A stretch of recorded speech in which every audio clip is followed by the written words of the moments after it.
What a night, huh? That's some fun shit.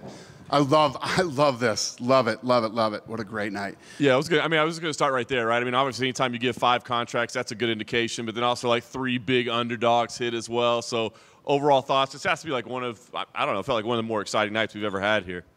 Yeah, I mean, it's tough to say what night is the most exciting night out of however many seasons we've done it. I think it was last season or the season before, the first episode was brutal. I mean, just fucking terrible. Other than that, I mean, every single fight, every season on this show is off the charts. And it's based on the premise of the show.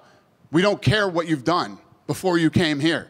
What are you going to do tonight? And it's like they always show up and deliver. It's unbelievable. It's funny because you always talk about how good the matchmaking is, right? And so coming into tonight, we were almost looking at the betting odds, being like, well, was this bad matchmaking? They're these huge, underdogs. So when you see a card like tonight and odds like tonight, do you start thinking, are we in for some lopsided fights, or what's your thoughts when you? Well, I mean, if you go through, I'll give you an example. If you take the last fight of the night, right? You got this kid Igor, who was almost a 5-1 favorite, but I'm not trying to shit on anybody. I don't even know what the IFL is, right? But he's fighting. He's a big fish in a small pond, and you've destroyed everybody. You're undefeated. You're 9-0. You have a 100% first-round finish rate, 100% in the first round, right? And 7 wins in under 1:20 or less.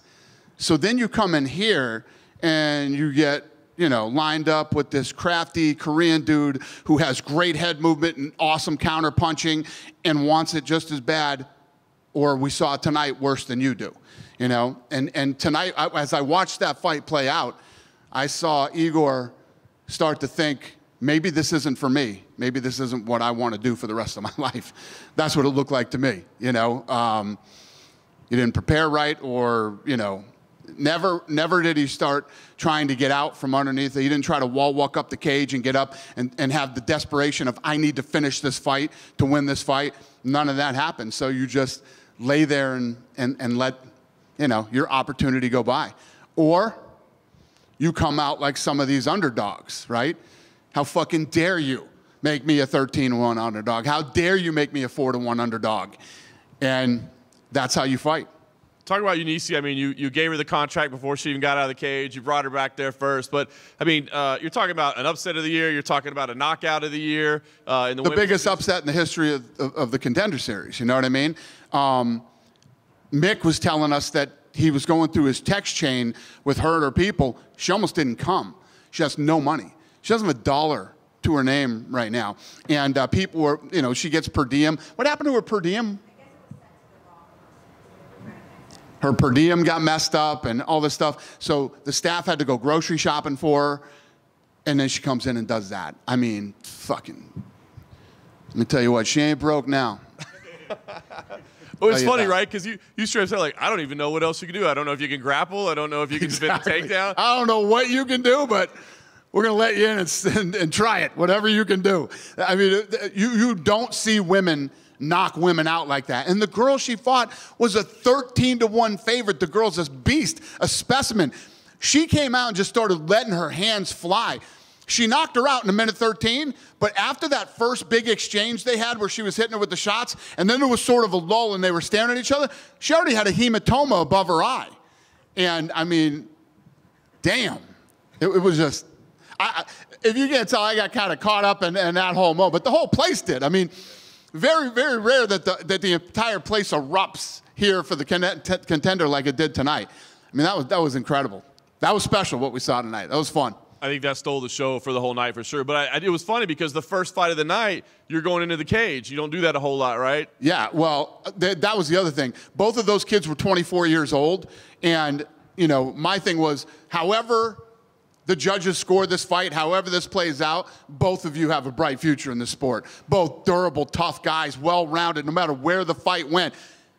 Head kicks, eating nasty head kicks, the body shots that both of those two took, the punches. I mean, when they hit each other with some of those right hands, it sounded like heavyweights. It reminded me of the night that Francis and Stipe fought in here when Francis and Stipe were hitting each other that night. And you were just like, God damn, right? Those two were throwing those kind of punches at each other. It was a great fight.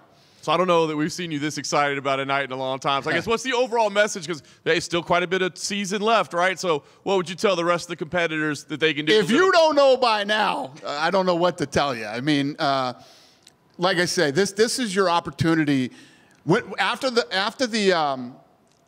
girls' knockout, we were trending #2 in the United States, and you know. I don't even have to know, but I know that's going to be top 10 tonight on ESPN's top 10. You know what I mean? Nobody knows you on Tuesday morning. Everybody can know you Wednesday morning. You know what I mean? This is your shot and your opportunity to come in and show me, but show the whole world who you are. And it doesn't matter what the odds are. That's been proven a million times. It's about who you are. Who are you? Show us right here tonight. Well done. All right, listen, we got a great fight card this weekend. I don't want to look past that, but the Sphere is coming very, very close. I just want to get an update on that. Where do you stand in terms of preparation? And, I mean, that's obviously a huge event. How much is left to do between now and next week? It's all the work is done. Now it's about rehearse, rehearse, rehearse, rehearse. And there's limited times that we can get. We're getting in there at like 1 till 7 in the morning because of their schedule. But it's all about rehearsing now, and to try to explain to you how complex this show is and how many moving pieces and parts there are to pulling this thing off. It's all about all the bells and whistles are done. Now it's about execution. You know, you made big promises, obviously, what this show is going to be. How confident are you going to be able to deliver on those promises with this being the greatest sporting event of all time? I'm extremely confident. You know, I've sat in there and I've looked at the stuff already, and so I don't know if I told you guys this last time I talked to you, but we walked into the Sphere, and you know, I ain't gonna lie, you know, there's a lot of pressure on me, and I'm thinking about all these different things that, how's this? Is this right? We sat down, and they made a mistake when they started doing the rehearsal, and they played me like one of the middle pieces of the show. I literally looked at Craig Borsari and said, "Yeah, you know, fuck it. You're gonna have to show me anything else. I can get up and go right now. I'm good." It's badass. It's badass. It's gonna be awesome. Just about execution now.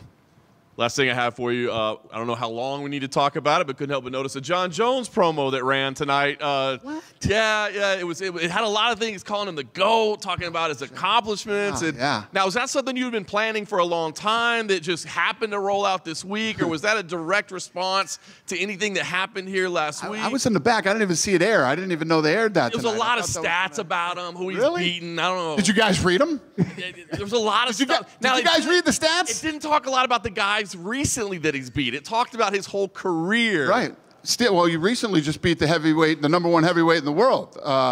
Yeah. Hope you guys read that stat. You know what is fucking great about technology? We're not far away from AI actually doing these rankings, and it'll be a great fucking day when AI starts doing this shit. So I'm really excited about that. Dana, you're a gambling man. Do you think that the Contender Series, you should probably just not bother with parlays and maybe just look at the fights individually? Because I feel like anytime you run a parlay on this show, it gets ruined by Well, anytime you have a parlay in any sport. I mean, parlays are dangerous. That's why everybody does them. Everybody does them because the reward is so good you can't help yourself. Not if you bet on all the favorites tonight. You got like $3 for like a $10 bet. And then the favorites lost anyway. Well, that's the way it goes, too. If you bet favorites. Anyway, if you do parlays, if you bet favorites, I mean, yeah, if you bet the big favorites and everything, but you can still, like tonight. I mean, same thing. Sports betting is fucking brutal. I don't do it. I stopped doing it a long time ago. It drives me crazy. Yeah, but it's more fun if you bet. No, it's not more fun. It actually makes the game miserable. But yeah, if you like sports betting, this is one that actually where underdogs really do win. Yeah. You talk about wanting to see, you know, we speak about guys coming out and showing you what they're about, even if they're the underdog. Do you then look on the flip side, right? You maybe had Igor, perhaps Will. They come out and they seem much more tentative. Do you think that's because the moment's getting to them, or do you think you need to come in here with a different strategy? If that's your usual fighting style, you need to come out here and be aggressive from the opening bell.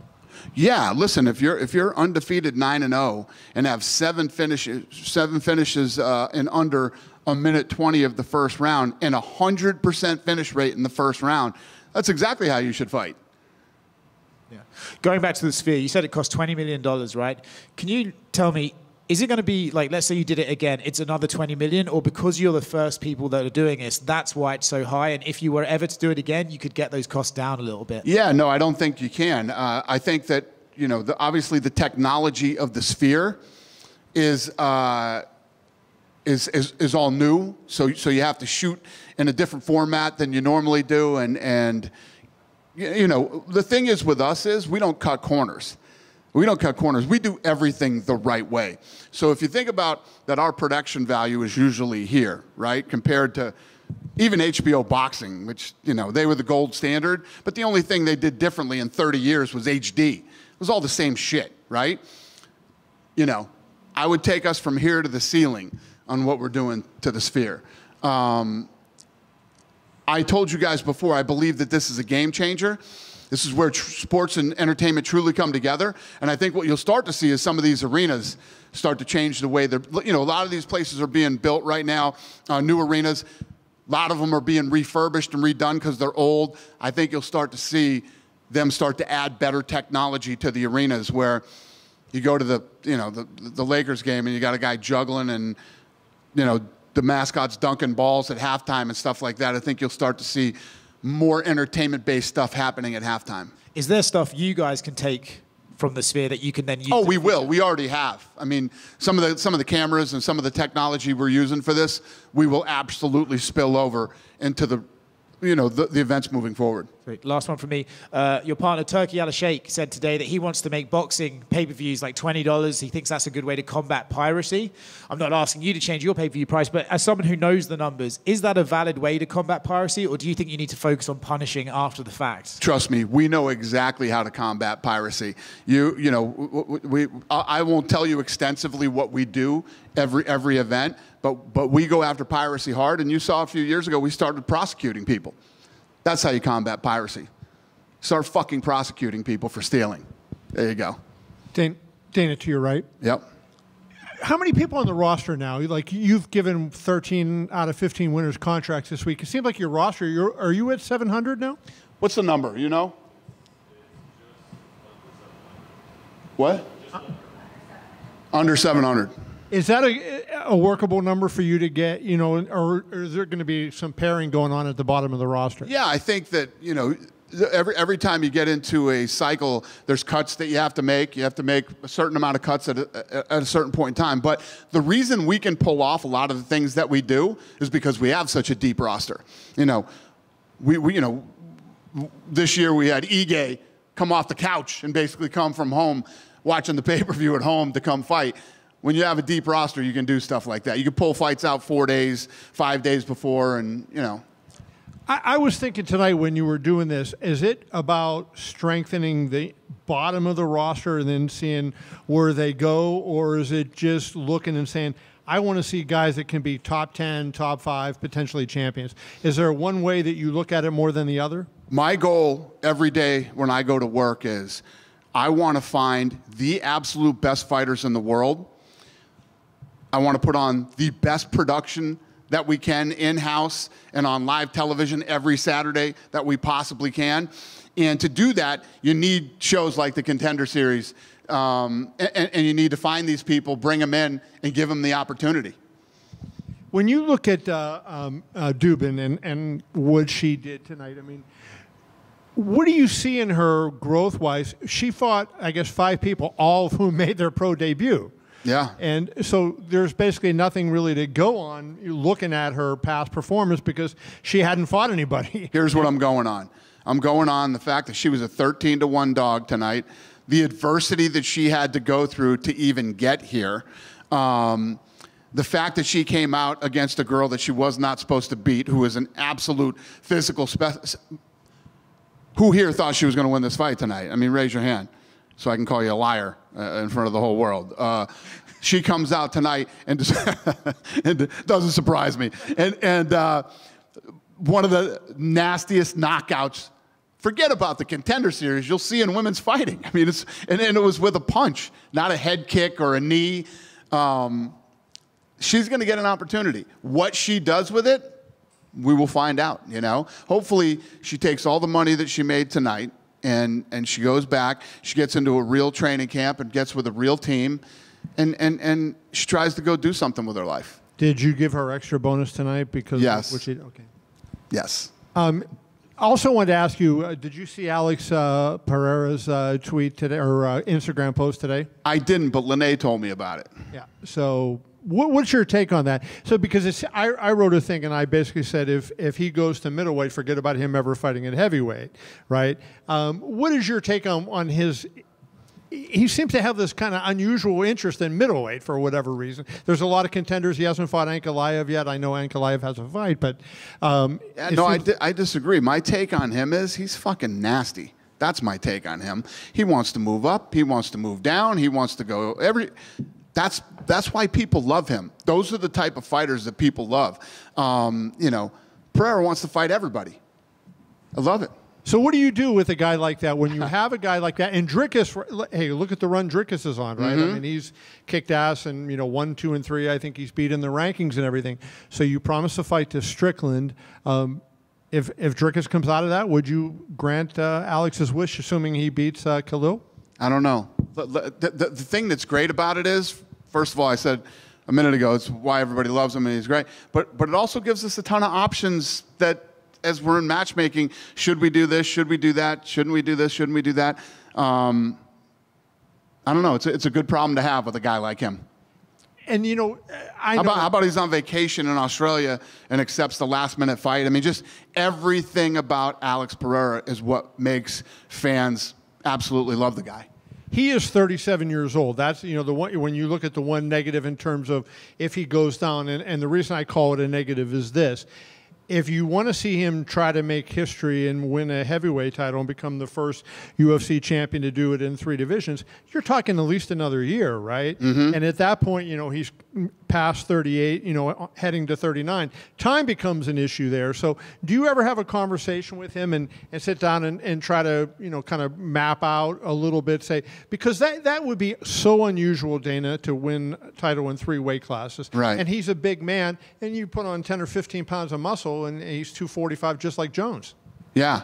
No, listen, all these guys are battling time. They all battle time. We're just going to have to see, what happens over the next couple of months. There's a lot of fights happening in these weight classes. And, first Stipe and Jones needs to happen, and then we figure out where we go there. Aspinall is obviously the next guy that should get the next title shot. And we'll see how this all plays out. But they're all battling time, every one of them. Good? One from me. Yep. Last week, we were talking about working together with Riyadh Season in the US, but you kind of didn't want to share the sort of things you might be working on. Can I have one guess? And if I'm close, you say yes. No, but go ahead. Is it anything to do with TKO boxing? Because Turki Al-Alashik wants to create a league, which I've heard he wants to implement in early 2025. Do I think that what? I need help, Lene. Part of TKO. Is Turki Al-Alashik wants to create a league in boxing that he wants to apparently launch early 2025. Is that something TKO boxing could help with? Huh. Anything is possible. Anything is possible. Who knows? Have a great night. Dana.